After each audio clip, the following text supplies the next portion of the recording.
Hello बच्चों, let's read the question. The question says the transition from the state n equals to 3 to n equals to 1 in a hydrogen-like atom result in the ultraviolet radiation. The infrared radiation will be obtained in the transition from 2 to 1, 3 to 2, 5 to 2 and 4 to 3. So सबसे पहले इस question को start करने के लिए हमको इसका की कॉन्सेप्ट लिखना पड़ेगा. ओके, एंड इस क्वेश्चन के लिए जो की कॉन्सेप्ट है that is reason of spectral lines. ये इसका की कॉन्सेप्ट है. स्पेक्ट्रल लाइंस क्या होती हैं कि जब किसी भी एक ऑर्बिट से दूसरे ऑर्बिट में कोई भी इलेक्ट्रॉन का ट्रांजिशन होता है तो उसके जो स्पेक्ट्रम है उसमें हमको कुछ लाइंस दिखाई देती हैं. उन लाइंस को ही क्या बोलते हैं? Spectral lines.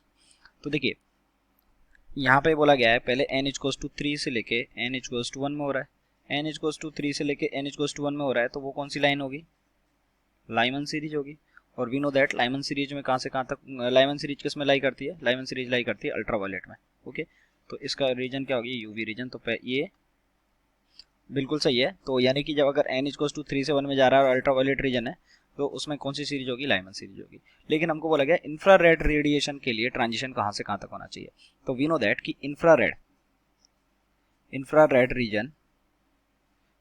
रीजन किस में होता है? ये होता है किसमें? पाशन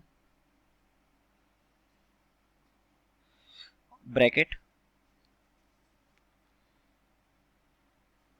और फुंड में. पाशन ब्रैकेट और फुंड में होता है. तो पाशन के देखिए ये कहाँ से होगा? ये n इक्वल्स टू 3 से स्टार्ट होगा, ये n इक्वल्स टू 4 से स्टार्ट होगा और ये n इक्वल्स टू 5 से स्टार्ट होगा.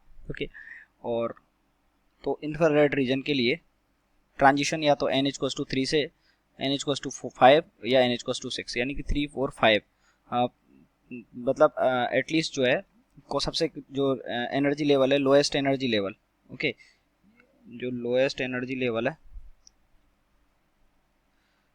लेवल वो 3, 4, 5 में से एक होगा तो उसमें इंफ्रारेड रीजन में लाई करेगा. क्योंकि अगर 3, 4, 5 में से एक होगा तो पाशन ब्रैकेट या फंड में होगा और पाशन ब्रैकेट फंड किस में लाई करती है? सीरीज इंफ्रारेड रीजन में.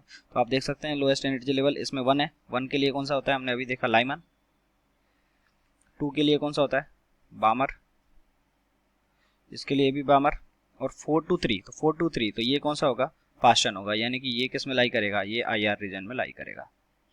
तो हमारा करेक्ट आंसर कौन सा हो गया? Option number D. तो option number D is correct. I hope you understood it well. Best of luck.